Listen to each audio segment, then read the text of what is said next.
Good afternoon, everyone. Chris Camburn, 1406 Financial and Annuity Nest, here with a video on iBonds. I'm going to presume that you've been hearing a lot about these, as the headline rates have been 9.62% on these bonds issued by the U.S. government. So what exactly does that mean? Is that rate for real? How do you buy them? Can you benefit from these? And then also in this video, I say, well, if we're hearing a lot about these now, why haven't we been paying so much attention to them in the past? Have they been a good investment for many years or just now? And what have they done relative to other investments like the SP 500, had you just had a diversified stock portfolio? I use the S&P 500 as a proxy, as it's an unmanaged index that you can't invest in. As here on the channel, I can't make any specific endorsements or recommendations for any security, whether it's a bond, a stock, a mutual fund, ETF, annuity, whatever. Simply for compliance reasons, we cannot even mention individual investments, so we have to use indices and proxies for investments that are representative of total markets. And so I'll compare iBonds to the S&P, and we'll go through a little bit of a history as to which has done better over time. Well, what might be the reason why you'd buy a bond over a stock portfolio, and hopefully that you find this interesting in your quest to learn more about these iBonds. So let's get into things. Let me share my screen. So into the great Google machine to find the iBonds site, I've put in U.S. Treasury iBonds. The first link, Series I savings bonds from the Treasury Direct.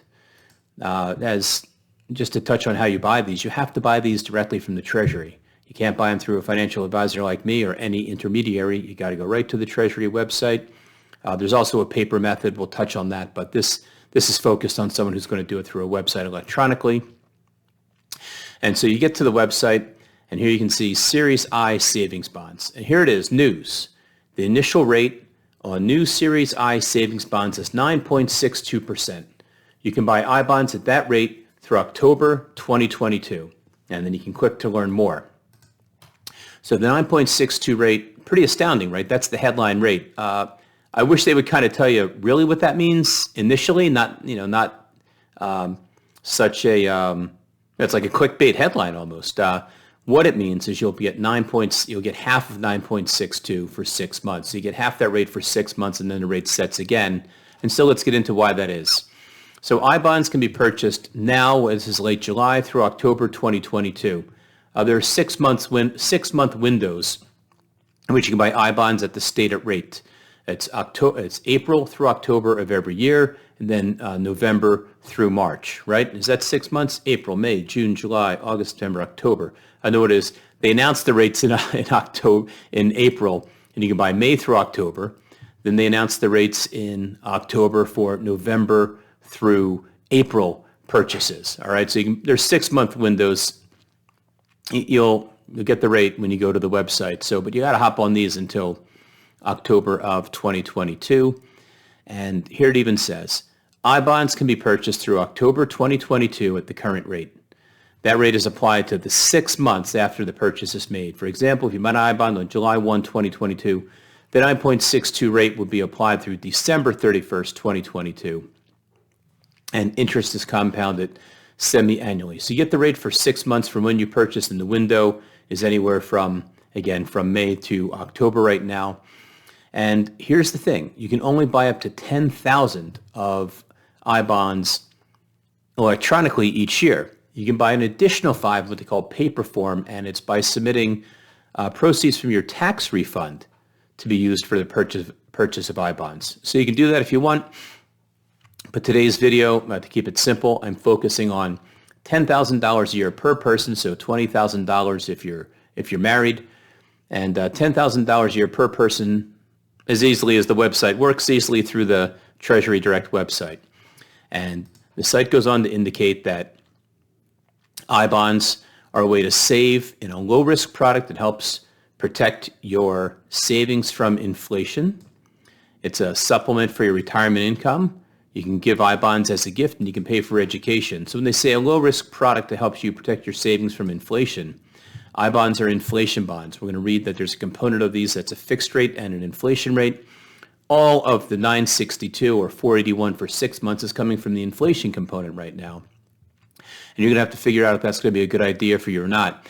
How they say they're a low-risk product according to the government website, you cannot lose principal by investing in these iBonds. You might lose a little bit of interest if you redeem them prior to a 5-year period, but you can't, as far as what the website indicates, you can't lose your investment principal. You put in $10,000, at least you'll get back $10,000. And we'll get into some of those metrics in a little bit. So an iBond, what is an iBond? An iBond is a savings bond that earns interest based on combining a fixed rate and an inflation rate. All right, what does it earn? A combination of a fixed rate that stays the same for the life of the bond and an inflation rate that is set twice a year. For bonds issued May 22 through October 22, the combined rate is 962. Now, the interest is taxable at a federal tax level, but not state and local. So it's federally taxed, which is the big tax whammy. Admittedly, state taxes can creep up on you too if you're in a high tax state like I am in New Jersey. But focused across the country here, where I can't.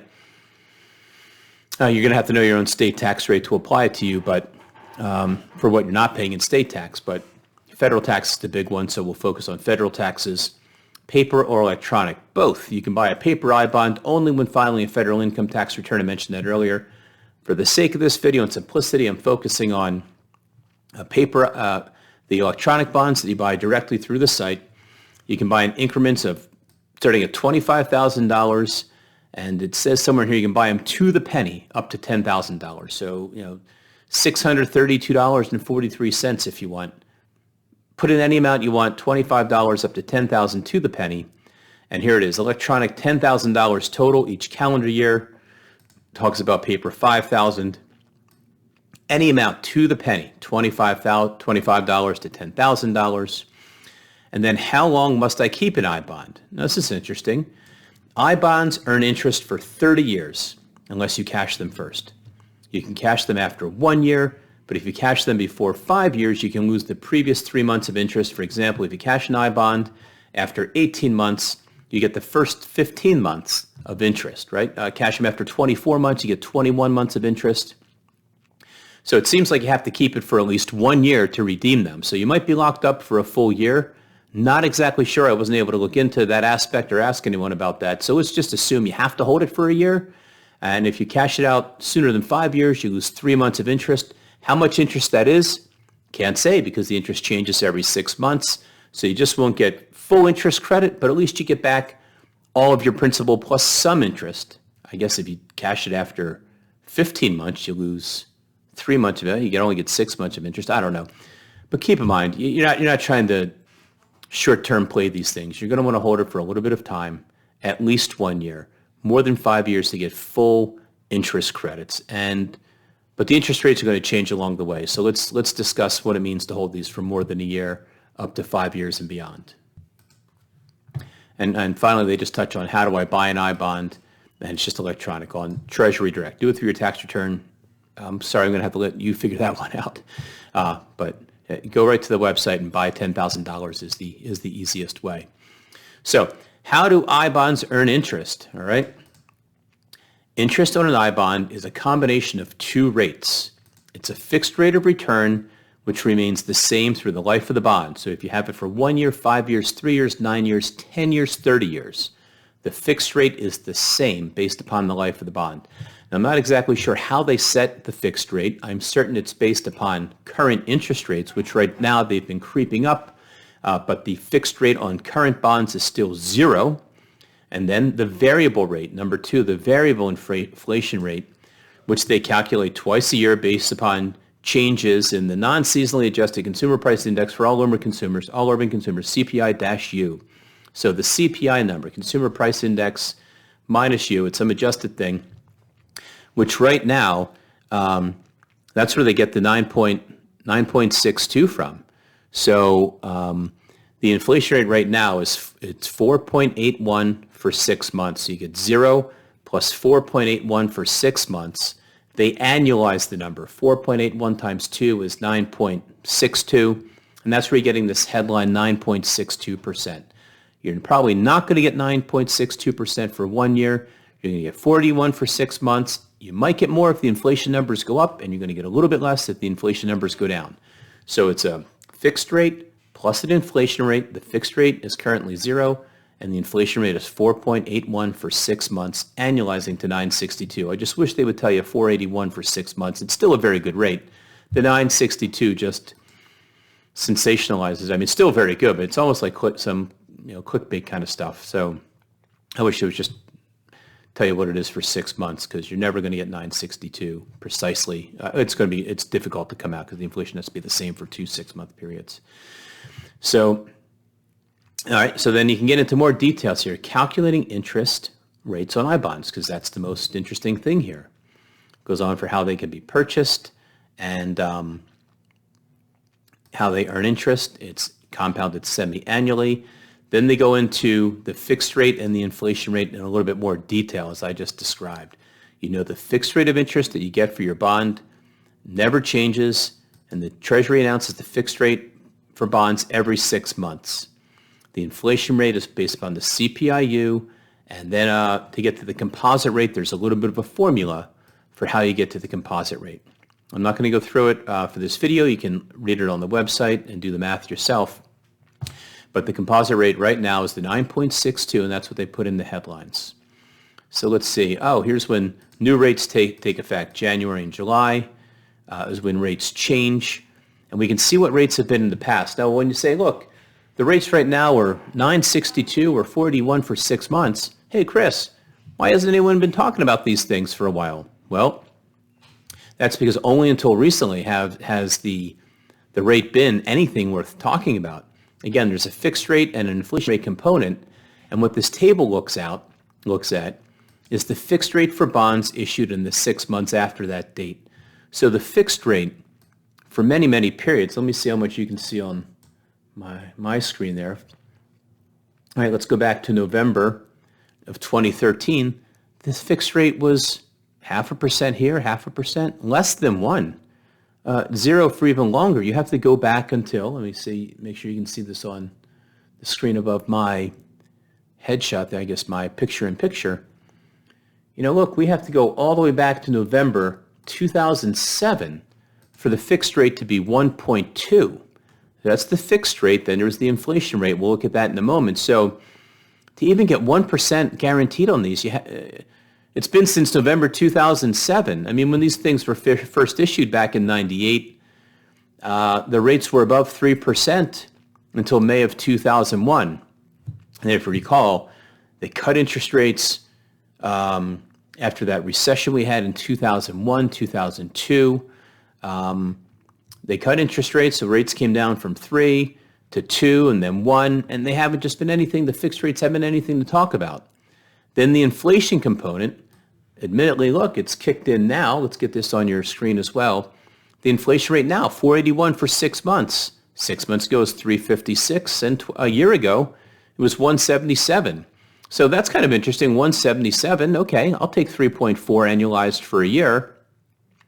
But again, in May 2001, the inflation rate was 1.77. May 2021, I apologize. And the fixed rate was 0. So you got nothing guaranteed and a 1.77 adjustable rate. Again, you're not terribly excited about this. And if we go back in time, all those zeros and half rates, look at that. They all coincide with a less than one inflation factor for quite some time. Go back to May 2009, the inflation factor, yeah, you can see that. The inflation factor was negative. Now, you're never going to get less than 0 on these. They make adjustments such that the inflation factor is negative, and if your return would be negative, they give you 0. They're never going to give you less than 0. I read that on the site. You can verify it. But the inflation adjustment wasn't terribly exciting either with the bonds who had a fixed rate of 0 and 1. I mean, that's why no one was talking about these things. I just want to make sure that I said, Chris, so you sit here and you ask yourself, what are you doing? Were you asleep at the wheel? Should you have been mentioning these things earlier? Well, maybe you should have, but here's why you weren't. There's nothing exciting going on about this. And then they go on for what the current composite rate is, which is exciting, but it's not the historical composite rate. So if you want to see what the historical rate is, it's a little bit below my headshot. I don't know if I can move. I'll just move me for a moment. The Series I bond rate chart. This is right from them. And what this is a history of all the composite rates. So you can look up a time period, see what the rate was, and see, hey, should you have been buying these things or not? So let's see if I can drive this around in some viewable fashion. And so let's see. No, these are all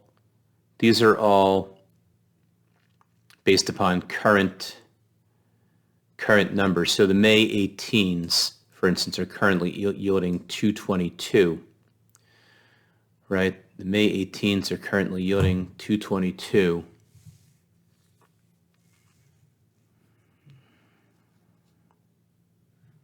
That's because it's the composite. It's the semi-annual inflation rate from that time. That was the semi-annual inflation rate at that time period plus, well, that's okay. So that's when they were issued, and that's what they earned in that period. Nope,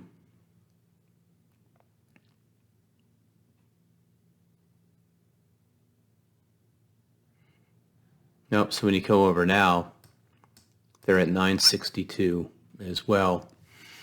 Well, but here's the thing. I mean, they paid you 222, 232, 140, 202, 106, 168, and then they jumped up. So again, so May 17, even 5, 17 or 8, May 17, November 17, whichever. I mean, just nothing to get excited about at these onesie-twosie rates. It only is until recently that they've blown up in rates. So as far as a comparison to the S&P is concerned, they said, well, hey, should we have had these? Which would have fared better, S&P 500 or iBonds? Let's compare those two. So what I've done is I exported this PDF to Excel, and it's penny for penny, percentage for percentage. I brought this into Excel. And then what I did is I had to reformat the data so I can put it into a spreadsheet and see a side-by-side comparison, which investment has done better, and I did it for over every time period that these things have been available. So in order for you to have the answer as fast as possible, show me the money shot on this after I've put the data into a format that you can see the answer right away. Here it is. Excuse me, while we're here, let me move me back to the left of the screen for making this a little bit easier. So here's the money shot. And what this is showing you is for the whole history of these iBonds, starting from when they were issued in 99 all the way. The spreadsheet reads right to left as far as this is the furthest in time to the most recent time period. Green means the S&P has had better performance during that marking period, and red means that an iBond has had better performance during that marking period. And this is really interesting to me. If you look back in time, you would think that stocks outperform bonds over the long term. I firmly believe that. However, the longest dated iBonds are outperforming the S&P. And then we have a mixed period of returns here. And then we have a long period where stocks outperform the iBonds. And I'm not sure if you can see this most recent period here. iBonds outperforming the S&P. That's basically for the past 18 months because iBonds have just gone up and the S&P has kind of just gone down. Hey, me, Chris, back here in the editing room about a week or so after I recorded this video, and there was some comments from compliance that at this point in the video I need just to interject to explain. So let me share my screen and I'll let you know what the comments were. So let's see here. This is the data set that I'm showing you here in Excel, and I'm commenting how there's a lot of green and pink or green and red cells, and this time period I'm showing you, starting on the right-hand side, as I'm highlighting cells here, there's no data in the cells, but the point is going from right to left on the screen. Now you can't see the numbers, but I'll zoom in so you can see the colors. I'm just illustrating, moving from right to left on the screen, where the right is the longest data period from about 1998, 1999 to the most recent time period, which is 6 months. And let me zoom in so you can get a better look at what's been going on here. What I'm trying to illustrate is that, and now the green and the red cells a little bit more visible. Never mind the numbers right now. I'll explain what that is. Those are just different values over time, in which the higher the value, or excuse me, when the value is the value of the stock market compared to the iBonds is greater, the cells are green. When the value of the time period for the iBonds is greater than the S&P 500, the stock market, the cells are pink or red. And I'm just simply illustrating here that from the earlier time periods, the iBonds from those earlier time periods have had higher values over more periods of time than the S&P 500. And as we get more recent, so I'm going to move my screen. We're going to pan left on the screen, so we're coming more recent in time. You can now see there's some time periods where it's mixed, with the S&P 500 having a higher value than the iBonds over the marking period. That continues for a while. And then we get into a period of time where the S&P 500 is winning in a lot of the marking periods, right? Many, many periods here, lots of green. And then the most recent periods where iBonds are back to having higher values than the S&P 500 over the various marking periods. And again, simply because the S&P has been selling off here year to date as I've been recording this. And so that's why iBonds are ahead of the S&P for shorter periods of time. There's also a second comment or question from compliance, just to make sure that you understand where I'm getting my data from. And let me share that with you too, please. So starting at treasurydirect.gov, let me move me out of the way. Right under individuals, how to buy Series I, rates and terms, and then if you scroll all the way to the bottom of the rates and terms page, where can I find more information on rates? Our Series I bond rate chart shows in one table all past and current rates, etc. Click on that and this PDF opens. This PDF is where I got information from for my Excel spreadsheet. I exported this PDF to Excel, reconfigured the data for my purposes. And so this is where I get my iBond information from. For S&P data, I get it from Yahoo Finance. I simply go to the Yahoo Finance homepage, click on S&P 500, historical data, maximum, historical prices, frequency, monthly. So they get the month-end level for the S&P as far back as Yahoo has it, which I think is 1927. Well, here it's from 1985, but in previous editions I've gotten back to 1950 or so. I don't understand what the variable is for when they show that or not. But my information for the S&P 500 comes from Yahoo Finance, the month-end close of the S&P 500. I export this to Excel. Then I merge all the data for the sake of creating my sheet. Thanks for allowing me to interject to answer some of the compliance questions, concerns they had. And now back to the action. It's gone down. So what's the variable here? Why would longer dated iBonds and some of these medium-term and some medium-term periods, but especially the longer term, how are they outperforming the S&P? I mean, don't stocks beat bonds over the long term? Well, I have a hypothesis as to why that is, and I'm here to share it with you. Further, let me give you some stats because I love this. So all these greens and reds, well, Chris, it looks like there's more greens than reds, and let's look at that.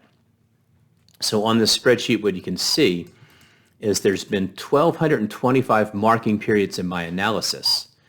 Bonds have won 471 of the periods, stocks 754. So bonds have won 38.5% of the time, and stocks have won 61.5% of the time. So I guess if you're a betting person, the odds are in your favor that buying a stock portfolio will outperform these iBonds. More times than not. This is the math. This is historical data. There's the answer. But it's not quite that easy because, as we all know, over short periods of time, stocks can really drop much more than bonds. Although bond indices are down probably 10% year to date as I record this. Stock indices may be down 10% year to date as I record this. these iBonds, your iBond will never go down in value as committed by the Treasury on their website. I'm not telling you they can't go down in value. Read the website and it says they can't go down in value. So I don't think I'm overpromising or overestimating anything here. It's how the website reads and how they function. Again, you might lose some interest cashing them in prior to 5 years, but you're not going to lose principal. Whereas in a stock portfolio, you can lose principal the minute after you write the check. And so you have to understand the volatility and the differences between those two choices. But that's the money shot right there. 38.5% of the time, iBonds have performed better than the S&P 500, and 61.5%, 62% of the time, S&P 500 has outperformed iBonds over this marking period, 1999 through what's going to be November of 2020. Well, currently through November of 2022, the S&P has to get to 41.31 by my calculations for this current marking period to get ahead of iBonds.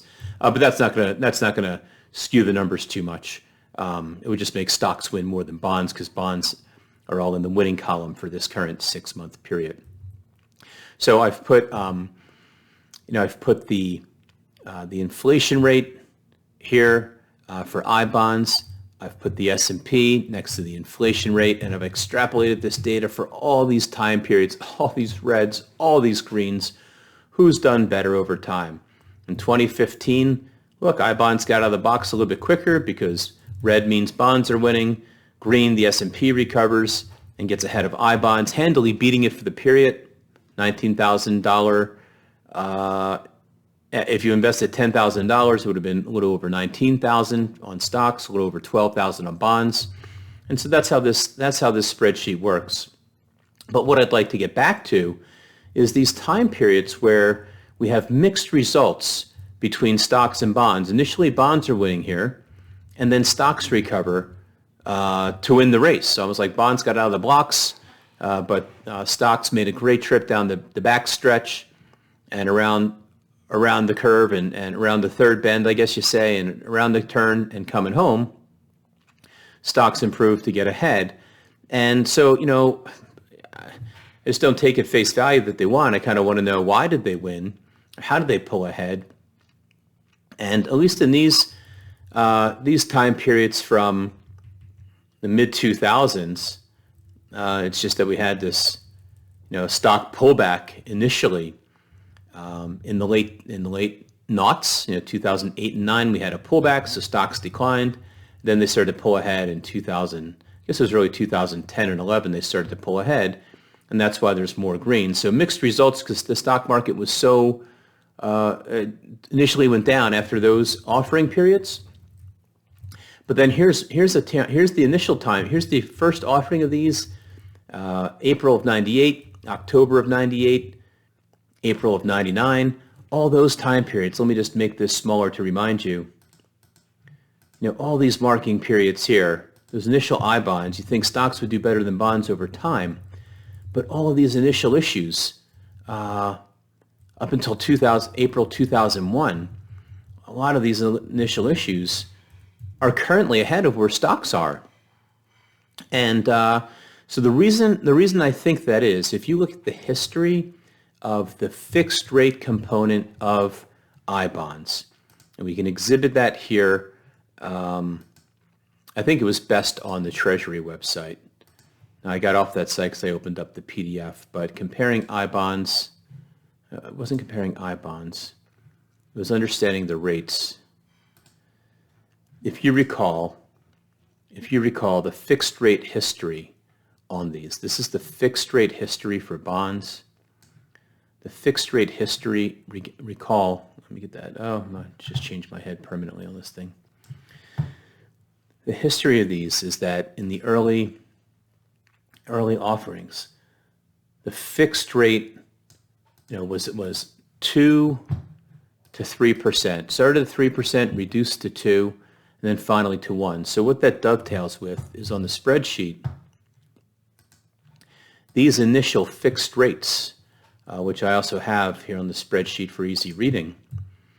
These initial fixed rates, this is a fixed rate column, 3.4, 3.3, 3.3, 3.4. These initial fixed rates of above 3% or why I think that the iBonds from that tranche, from those series, have done better than the S&P for the most part.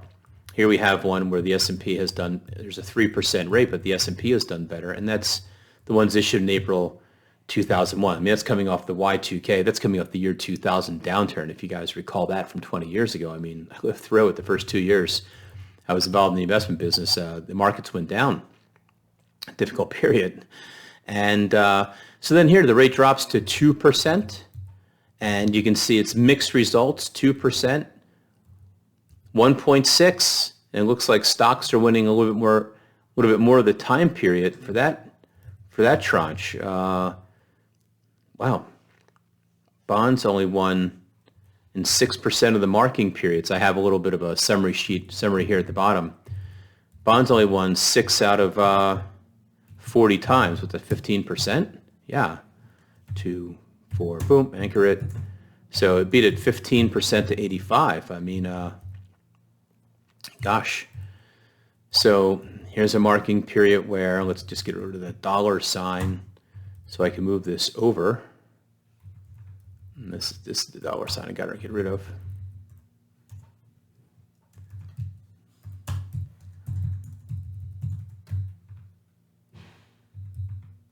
All right, that's right. So just boom, format this so we can read it, percentage. So I mean, even in this one, bonds didn't even win half the time in, this is the marking period, April 2002. You have to go back, I mean, October 2001. But I think you get the gist of where I'm going here. It seems what I've personally concluded, this is only me, no analyst from my firm, parent company, I haven't seen this anywhere. This is just me concluding the best chance for an iBond to outperform the S&P is with a higher guaranteed interest rate, with a higher fixed rate. Now, we haven't seen inflation rates as high as we have for the past 2 periods. The inflation rate, or the past 2 marking periods, the inflation rates have been at all-time highs, but those are variable. They were 3 and 4% for the past couple periods. They might be 4% again, but the Federal Reserve is trying to, well, they're trying to raise rates to reduce inflation. They're trying to raise interest rates to reduce inflation. So we might see a little bit period of time where the fixed rates come up and the inflation rate, the variable rate on these comes down, where they still may be producing 3 and 4% total returns, maybe 5 and 6% total returns. But I can't imagine that without a higher fixed rate, that these that an issue of iBonds would exceed the S&P over time without a higher fixed rate. That's just my conclusion from this analysis. You can draw your own conclusion clearly. I'm just hoping that this helps. I'm just hoping that this information, I mean, all this data, all these stats, it took me over a month to build the spreadsheet, look at it, fine-tune it.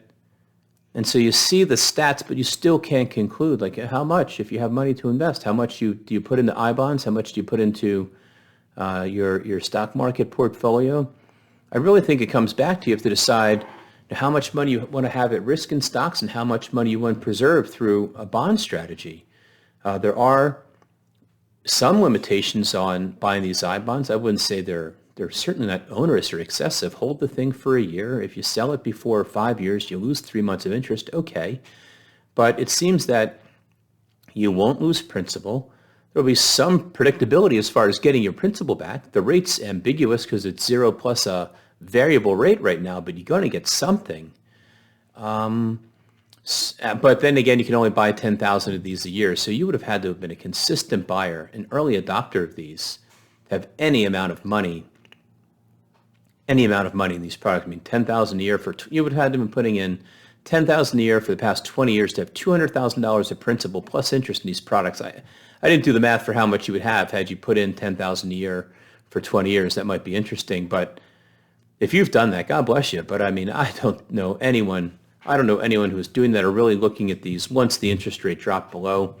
I am aware of someone who has $100,000 of principal invested in these because he was putting in $10,000 a year for 10 years.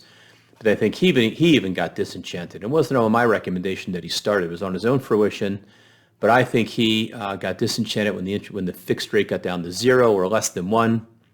And even he, an early adopter of these products, a believer of the products, stopped investing in them. I mean, who wants 0 plus a variable rate? We all want, with bonds at least, you want predictability. So at least your principal safety is predictable, but the rates aren't.